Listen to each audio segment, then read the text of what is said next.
关欧宇，你哥的事儿，在这把枪走火之前，你得给我一个满意的解释。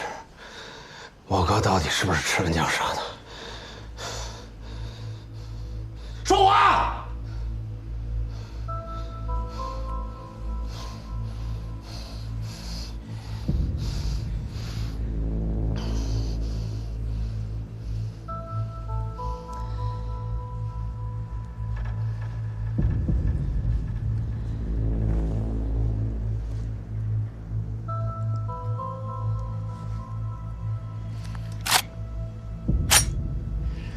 你早料到我会来是吧？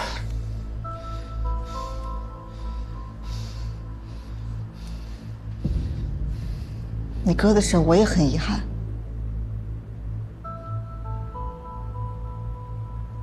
他是个好警察。别他妈跟我废话！池文江是好警察吗？你人为什么会在这儿？啊？关欧宇，我能理解你现在的心情。你哥遇害前见的最后一个人是池菊，自然你会觉得池菊跟你哥的死有关系。搁谁都会这么想。但我希望你能冷静地想一想，从昨天下午你哥见池菊，到他晚上遇害之间，很有可能还发生了别的事儿，见了别的人。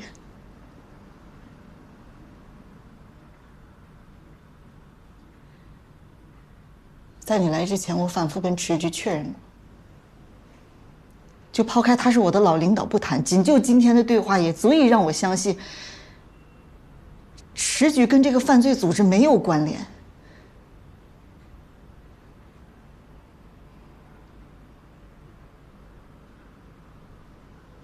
这一点我拿性命担保。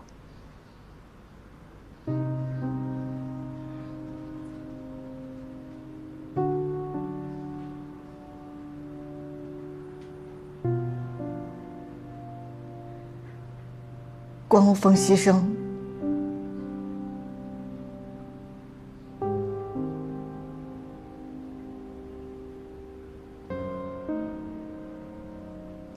我真的很难过。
坐。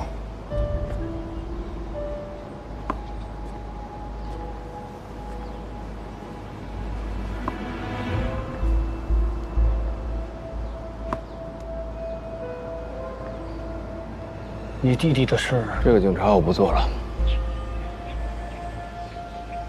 我私下里再搞什么事情啊，跟支队没关系。我知道。你不管做任何决定，最后都会用牺牲自我来保底。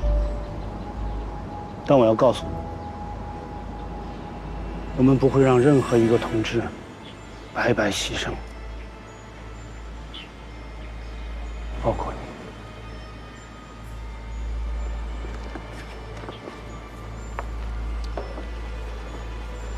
这是近2年我调查这个犯罪组织所有的步骤和线索。如果我有什么三长两短，希望你能帮我继续查下去。还有这个，红玉已经不在了，我留着也没什么用，还给你。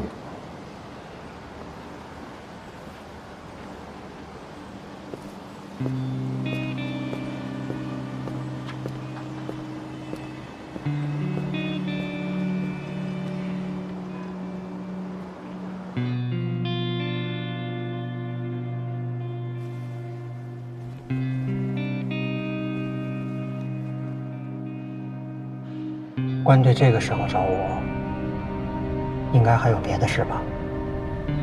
如果我们真的失败了，总得有人替我们讨回公道。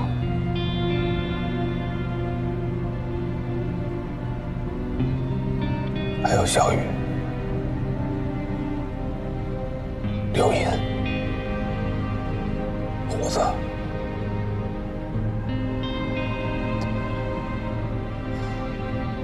我希望你能帮我照顾他们。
哥，你那手势啊，谁都懂，咱得有点自己的手势。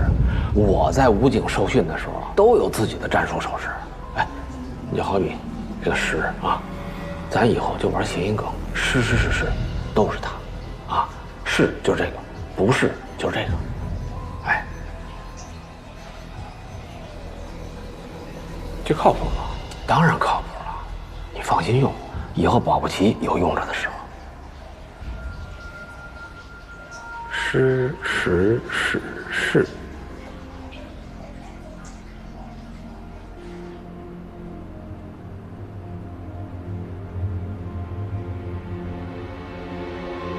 时光令。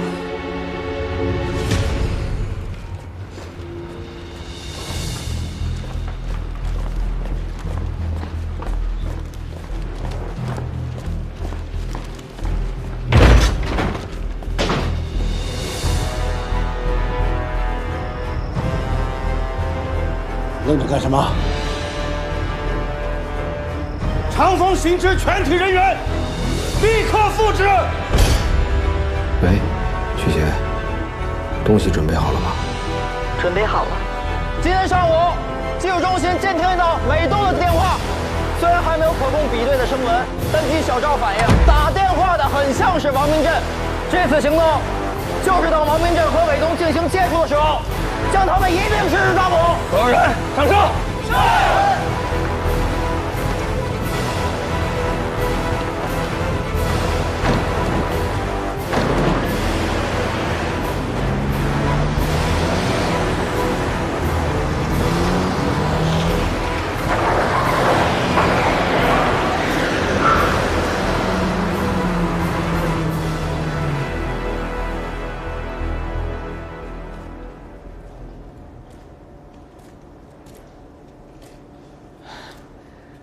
大哥，大哥，您放心，船已经在安排了，晚上咱们就能走。大哥，警察别动！有警察！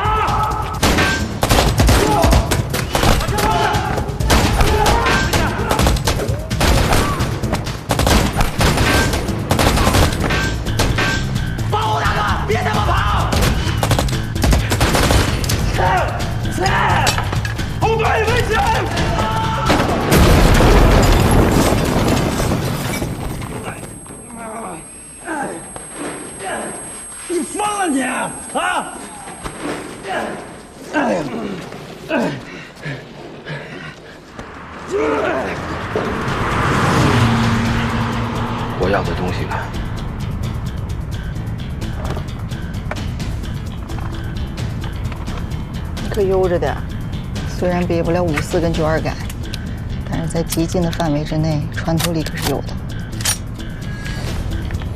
玩的就是命。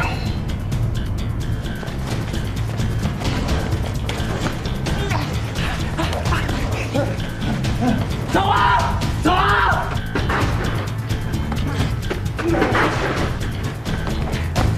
队长。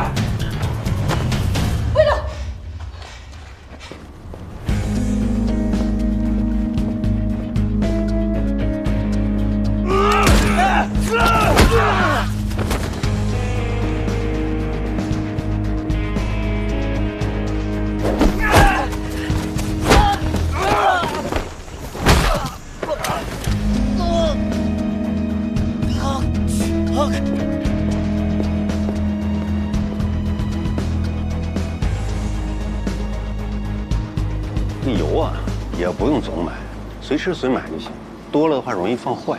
是，咱们家还有呢，吃完了再买。就这个。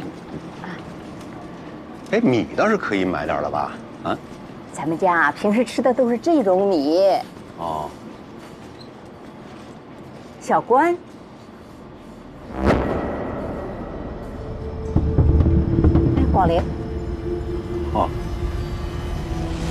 那你们先转啊。世局，事情我都知道了。我一直掂量着想，找个合适的机会跟你打电话聊聊呢。到底咋回事啊？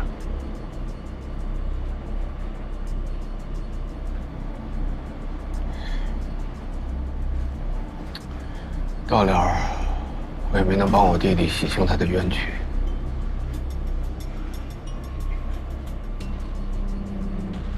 哎，咱别在这儿站着，找个地方坐下来好好聊聊。不做了，领导。是这样，周巡给了我个消息，我晚上必须去处理。我来找您，有个事儿想拜托您。这些呢，是我这2年来调查的那个犯罪组织所有的细节进展，还有线索的汇总。如果今天晚上我回不来，就说明支队内部出现了内鬼，而且职级不低。希望您能帮我继续查下去。小关啊，我现在已经不在这个位置上了，这样做不合适。在这种时候，咱们还是应该选择相信组织。我当然是相信组织的，但现在这种情况，我也不得不提防。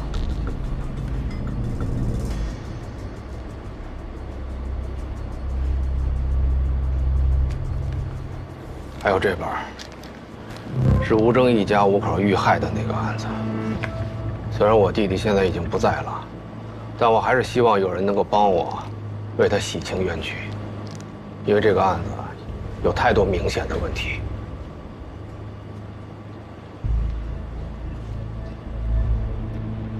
说说具体的。安婷在10几张照片当中直接指认了我弟弟，但是我的照片其实也在里面，她并没有指认。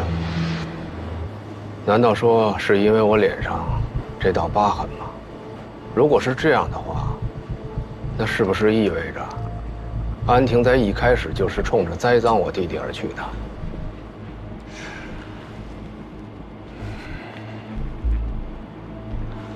小关啊，尽管你们兄弟2个人长得非常非常的像，但是在经过认真比对的时候，就是这个地方区别还是很大的。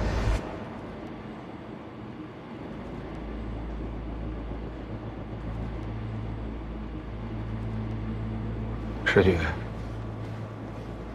这案子的案卷您看过啊？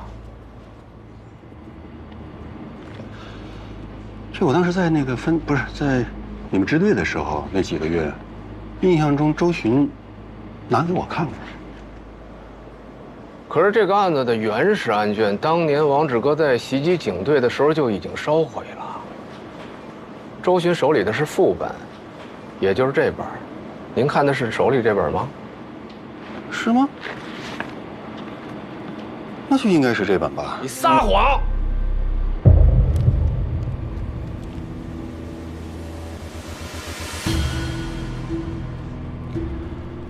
小关啊，你如果这么聊天儿，我就不高兴了。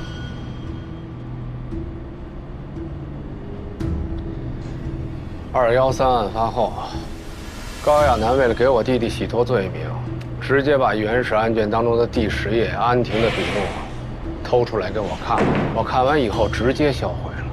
后来周巡发现案卷有缺失，就依靠记忆力伪造了一张，塞进了原始案卷当中。那丢这页怎么办？你别给我捅出去就行。也就是说，王志革袭击警队所拍到的那个案卷第10页，就是周巡伪造的。他在伪造第10页的时候，出现了严重的错误事实。原始笔录当中记录的是，辨认人安婷认为我们兄弟俩都接近目击男性，但是因为被目击者脸上围了围巾，无法区别脸上是否有疤痕。而周巡伪造的那第10页纸呢，直接提的就是安婷指认我弟弟这一部分，并没有提到被目击的人脸上有围巾的遮挡。我刚才问你，为什么在10几张照片当中，安婷会直接指认我弟弟？你回答我说，是因为我们兄弟俩脸上的这个疤痕区别太明显了。这说明你根本没看过真实的第10页。你看到的第10页的信息，其实就是王志革袭击警队的时候拍给你的伪造信息。换句话说，指使王志革袭击警队的人，就是你，施广陵。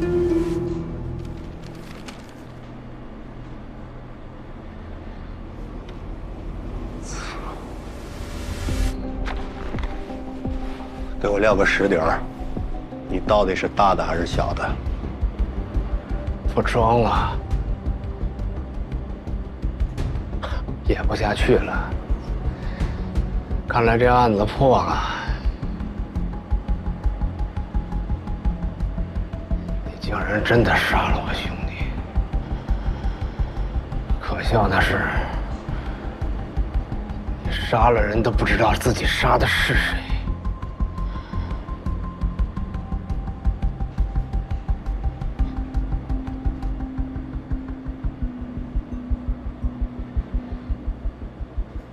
到头来，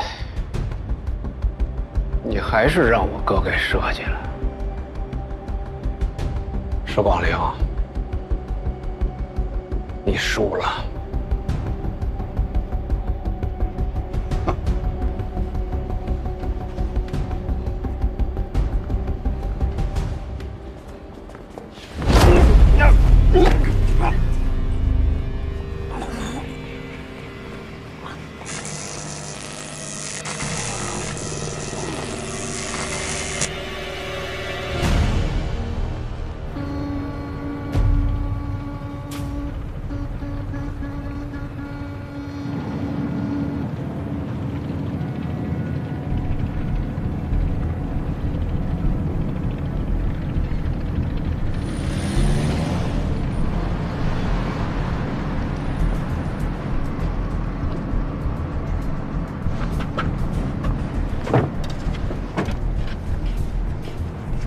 确认过了，方圆2公里没有发现公安，警用频道也没监听到关于我们的信息。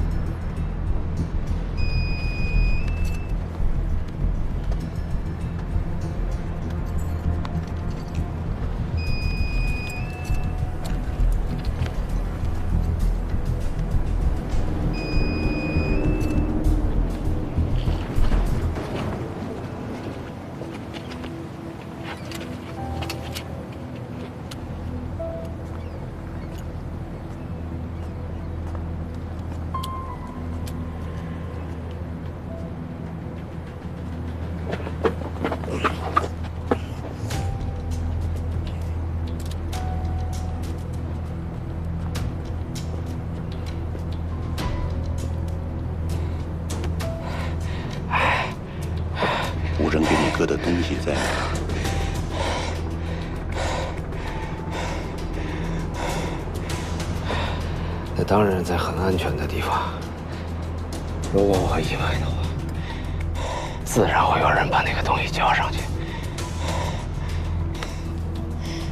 现在的问题是我们彼此之间啊，缺乏一种信任。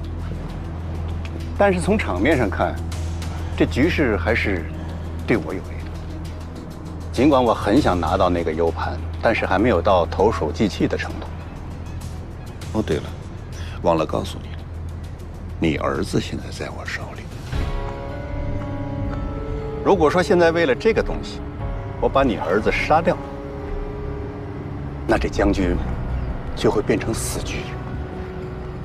所以我想，我们还是应该做得灵活一点。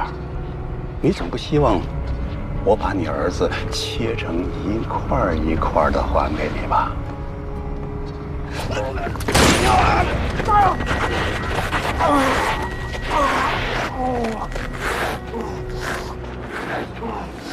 这小杂货还挺好使。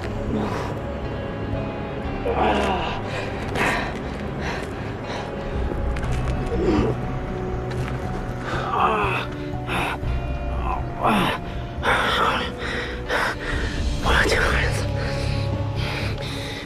不能是照片，不能是手机视频，我要亲眼看见。只要确定他安全，我就带你去拿 U 盘。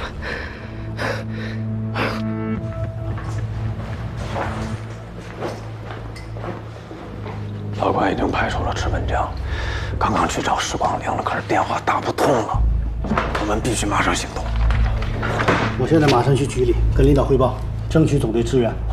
支队这边，你想怎么调配就怎么调配。2个原则：第一，必须保护好孩子，也要保护好关虎峰；第二，这帮坏人一定给我一网打尽。那名单上这个呢？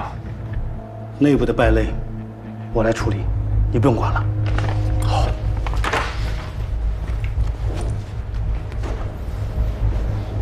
小李，我郑奇，你马上安排一下，我要见王局。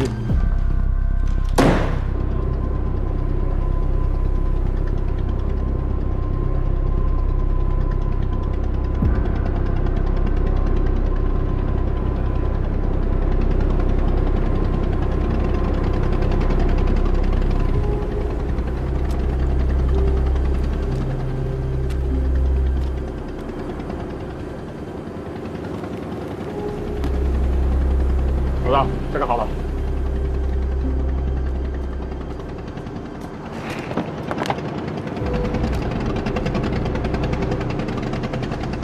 娃娃，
等一下，我一拿到东西，你们就把那个小崽子给我扔海里。是。等等，把那箱子带上。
找44号。是。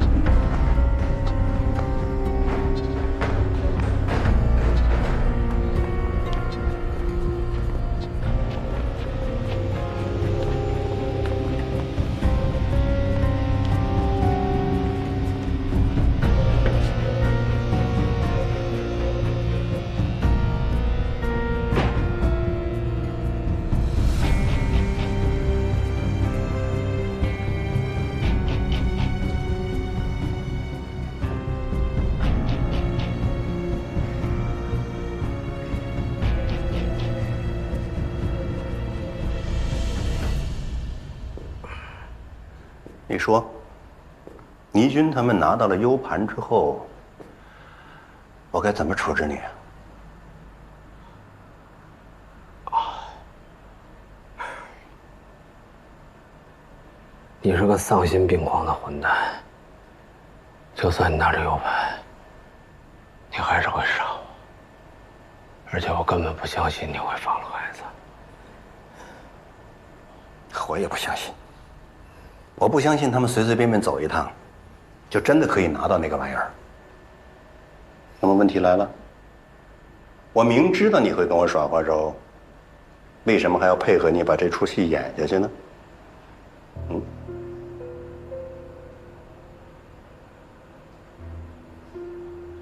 你其实根本无所谓那个 U 盘，对吗？其实很简单，吴征啊，可能真的搞了这么个 U 盘，那里边也一定有对我不利的东西。但是，如果让知道这件事情的人都死了，那么这个秘密也自然就消失了。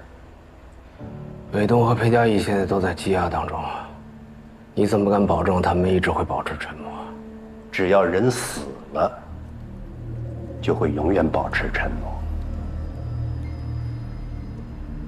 明白了，你叫倪军他们去，不是为了取 U 盘，你是为了吸引公安局所有的警力。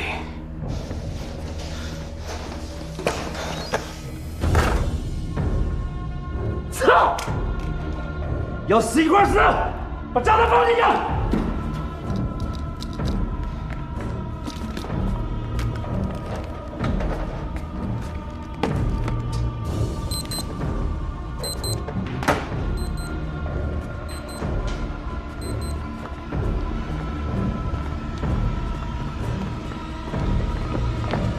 手机给我。停下来，别动！把枪放下！撤！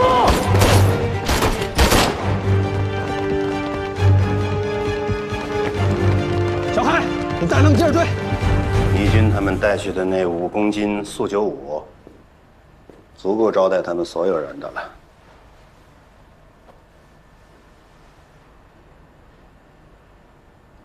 你就确定不会出问题？啊？你把我想得太简单了。干我们这个的，讲的是科技含量。科技含量。比如说，我也可以在引爆之前，先打个电话，那边就会有人把你儿子扔到海里去。我也可以先接个电话，马上就会知道伟东的餐桌上今晚的菜单是什么。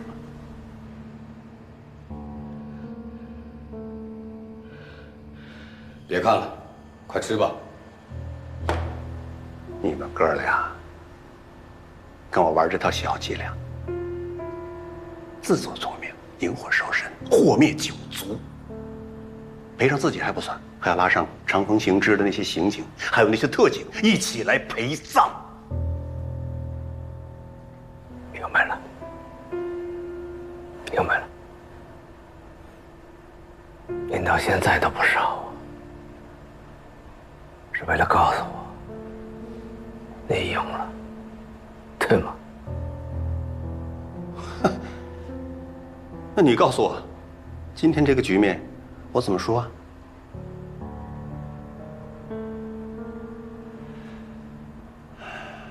如果你现在可以把那个玩意儿交给我，我可以发发善心，让你走在你儿子的前面。我选择，我和儿子都不死呢。你什么意思啊？这俩电话你随便打，先打哪个都行，而且别干等着了。刘洋应该不会打给你的。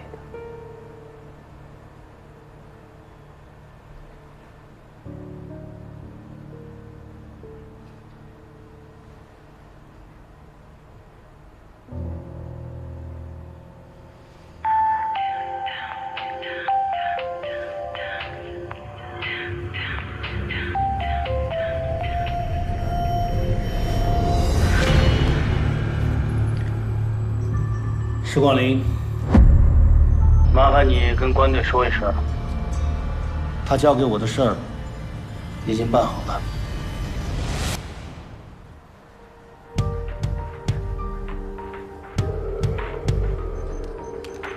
照接一下。多少个了，高哥？加上外围一共13个，方圆2公里，手机信号完全屏蔽。好嘞。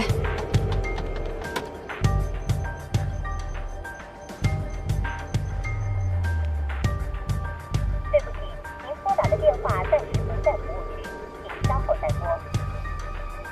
对不起，您拨打的电话暂时不在服务区，请稍后再拨。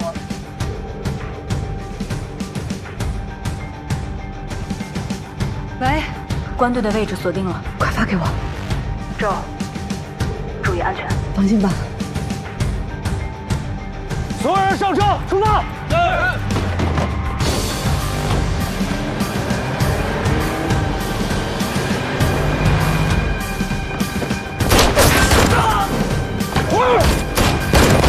进来！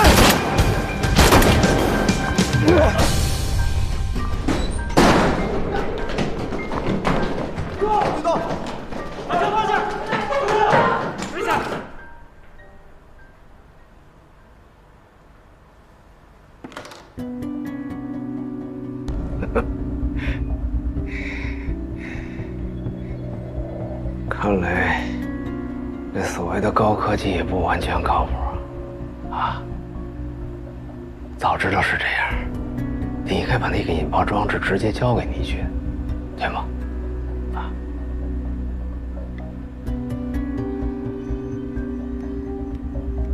把人给我扔海里！师局，是我。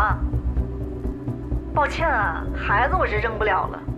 哎，你看这3人，需不需要帮你扔一下啊？还是给你送过去啊？养牙的地儿已经给你安排好了。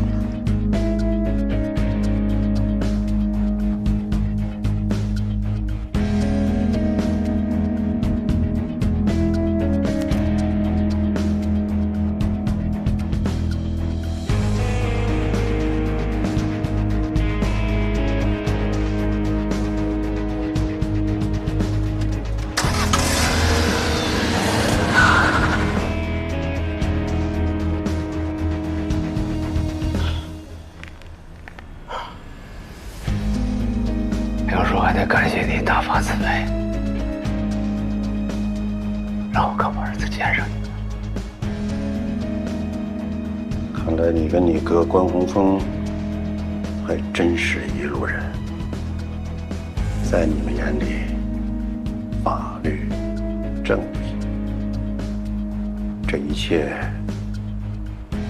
一切的利益都远远的高于个体，包括你们每个人的生命。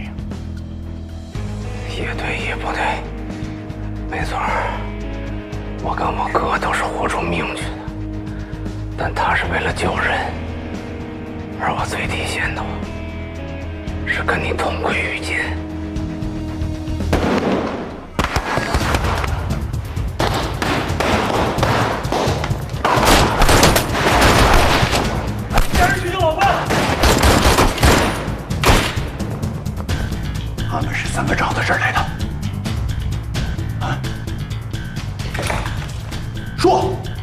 我猜，应该是你的命不好。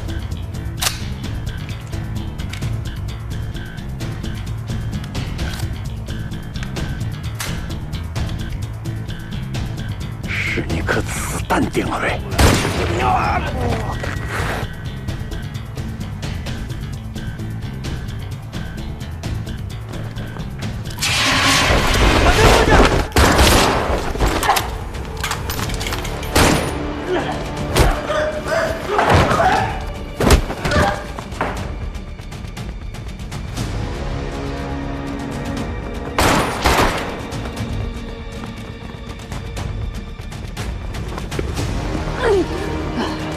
没事吧？没事。快掩护我过去。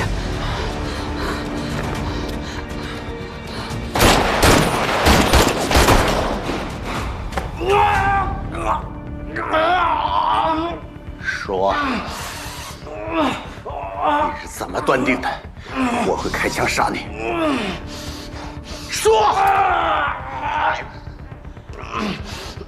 你一定会杀我，不管是你动手，还是你指使别人，用我带来的枪干掉我。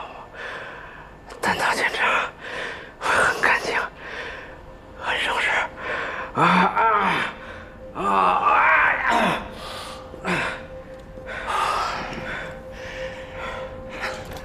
如果当时我们没有搜出这支枪呢？我告诉你，那么那颗子弹就会在你时光灵的身体里。时光灵，你输了。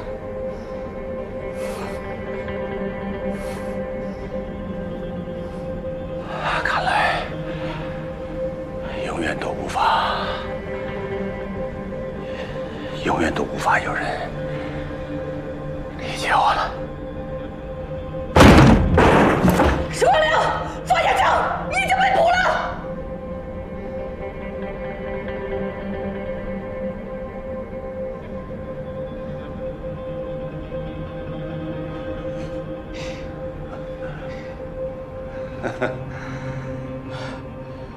小周，你开枪！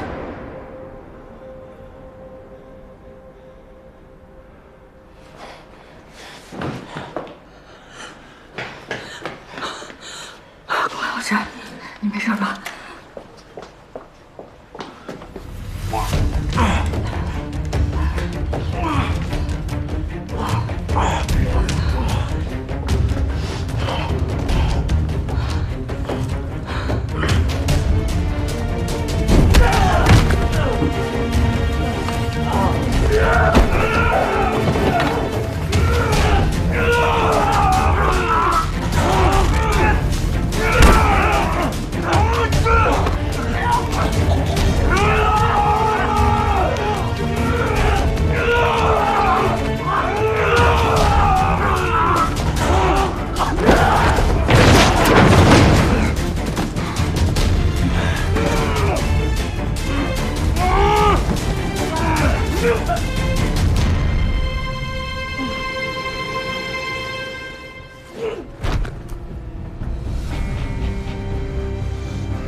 我哥是你累死的。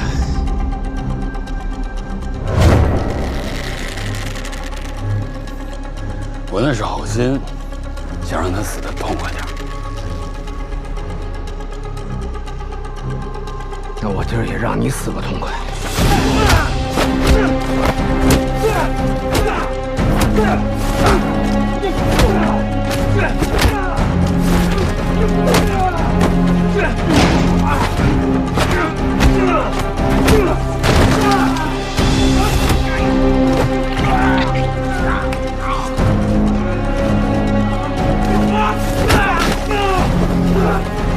杀！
追捕这些人，就是为了还被害人一个清白，同时也要捍卫法律。所以我们不能以违法做代价去惩治犯罪，否则我们和这些罪犯有什么区别？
原来吴征收集施广陵犯罪集团的这么多的证据，他当初打算是把这些都交给关宏峰。对，他的总指挥是迟文江啊，他为什么不交给他的直属领导，反而要交给关宏峰？不信任组织啊？我看过关宏峰这2年私下调查里对吴征被害前的行动还原记录。2月11号左右啊，吴征确实是到过迟局家附近，但是他俩人没见上面。后来我问了迟局仔细的回忆了一下，他想起来那天回家的时候，确实是在楼下碰上施广陵了，而且他俩人啊在楼门口还聊了一会儿。哦，所以我在想，吴征啊一定是看到了这一幕，他当时有点拿不准迟局和施广陵之间到底是什么关系，会不会是一伙的，所以他当时放弃了直接向组织汇报。施广陵怎么会正好出现在迟文江家的楼下？这个绝对不会是巧合。如果说从叶方舟引吴征入局开始，整个就是施广陵集团计划的杀了吴征，然后陷害关宏峰的话，那整个吴征的这个行动一定是在这个犯罪团伙的监控当中。当他们知道吴征要去见迟局，肯定是有所部署的，甚至不排除不能阻止吴征见迟局的话，他们会当场暗杀了他们。好吧，那就按图索骥，这个涉黑团伙的一个都不能落下，让专案组给我都盯紧了。是。哎，郑奇，你说，如果这关宏宇还活着，这案件进展到这个程度，他会不会自首啊？既然是被陷害的，那肯定不是坏人，所以我相信关宏宇啊会做出正确的选择。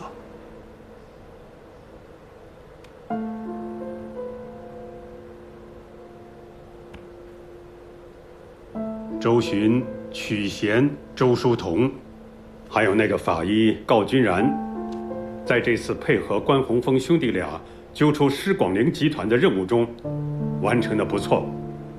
不过，行动中也有不少违纪的地方，该处理的就处理一下。明白。哦，对了，那个崔胡怎么处理的？非法侵入计算机信息系统罪，判了1年。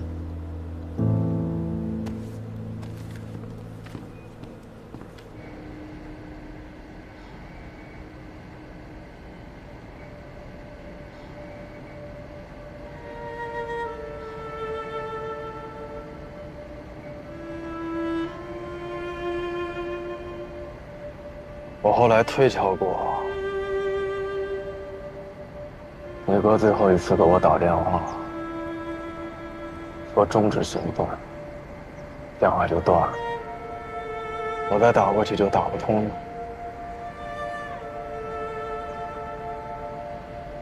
很有可能就是那个时候，他发现了施广陵是幕后主使，然后就遭到了袭击。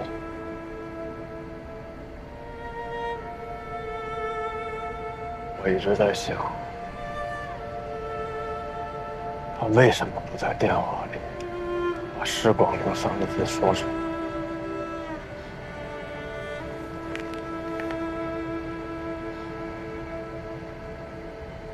谁知道？可能他只有时间说那几个字吧。这是他做出的选择。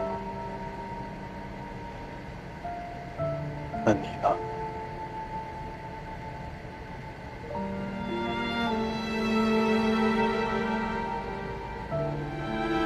管。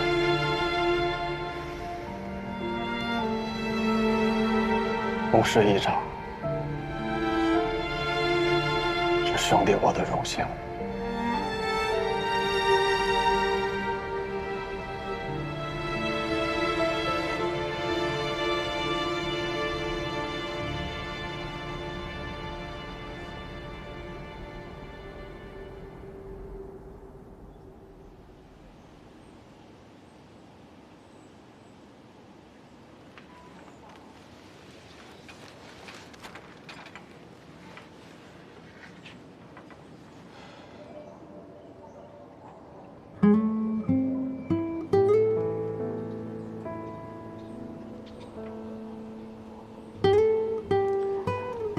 不过就是一块刻了名字的石头，我倒还真觉得自己躺在里边了。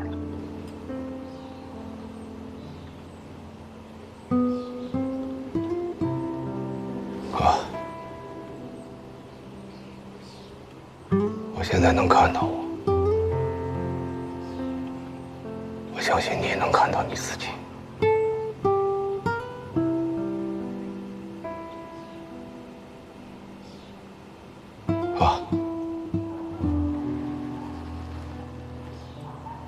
其实我一直想跟你说对不起。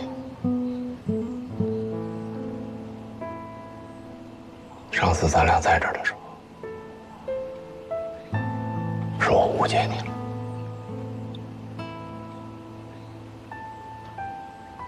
我当时真的以为你抛弃了所有，也包括我。我真以为你不要我了。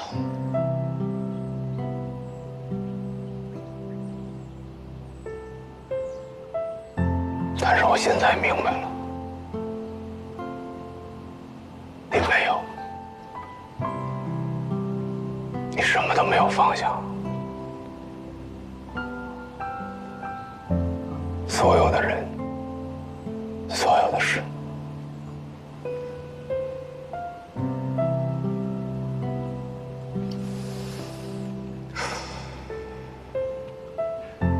哥，你真的太辛苦了，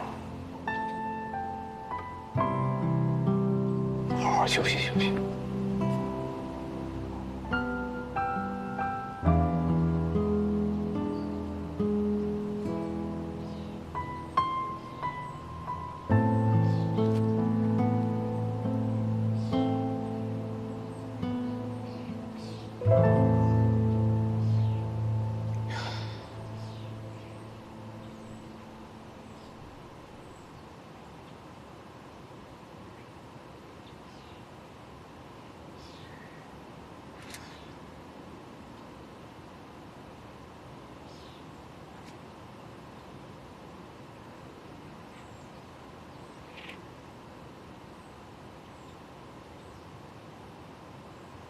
我先走了，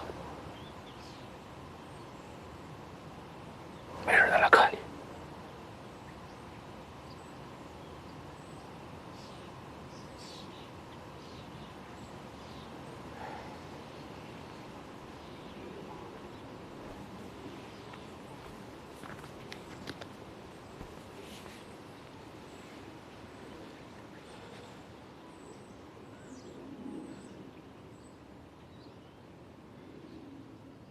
你说的没错，闭上眼也能感受到光的存在。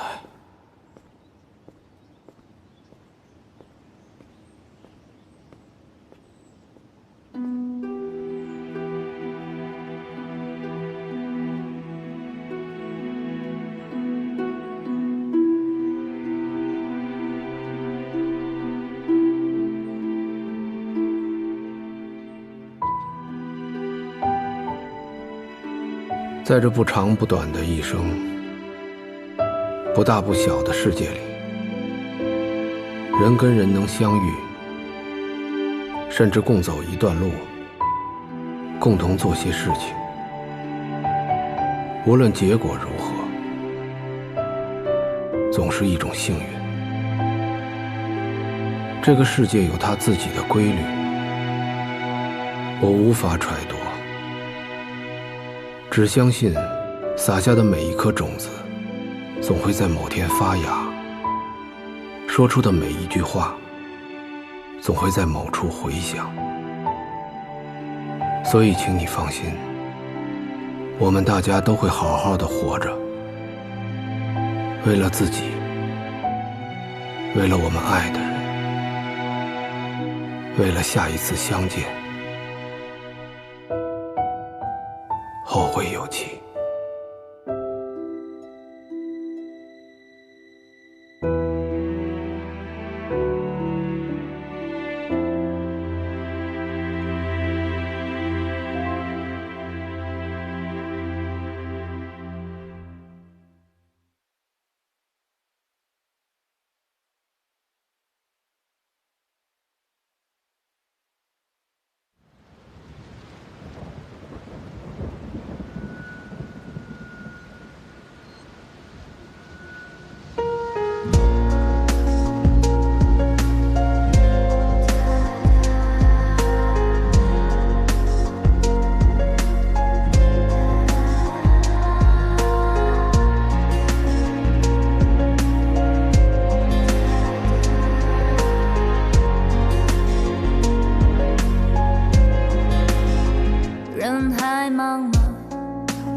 暗潮汹涌，此消彼长，春暖秋凉，别来无恙，明月当空，乘风破浪，谁心中有泪？好久不打叶问拳了。挣扎于是非，爱假装无悔，为爱赎罪。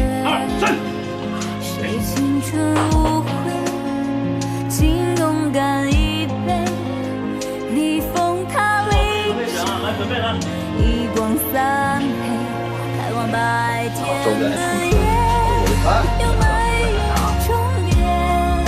星光凋谢，真的假的？在眉间，轰轰烈烈，代价不限。谁向谁妥协？谁对谁告别？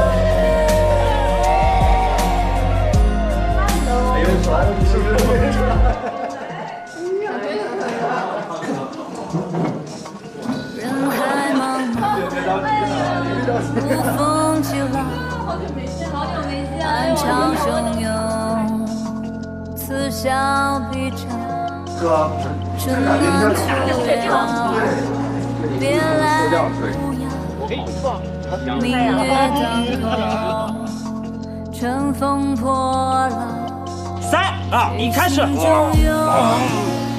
挣扎于是爱假装无悔，为爱赎罪。1、2、3。青春无悔，请勇敢一杯。但是挺好的，真是真的就顶飞了。一光三黑，开往白天的夜，有没有终点？星光凋谢。我如果活的话，就接着来，就接着高了，太高了，就接着接着。你不是把伞走那镜头，我们人工的下雨，那和伞个人有交互的这个。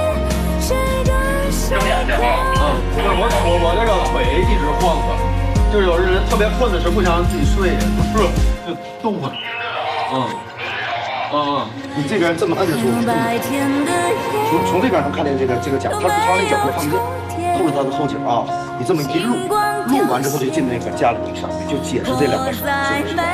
其实是你的兄弟俩都预料到。代价不限，是就是妥协。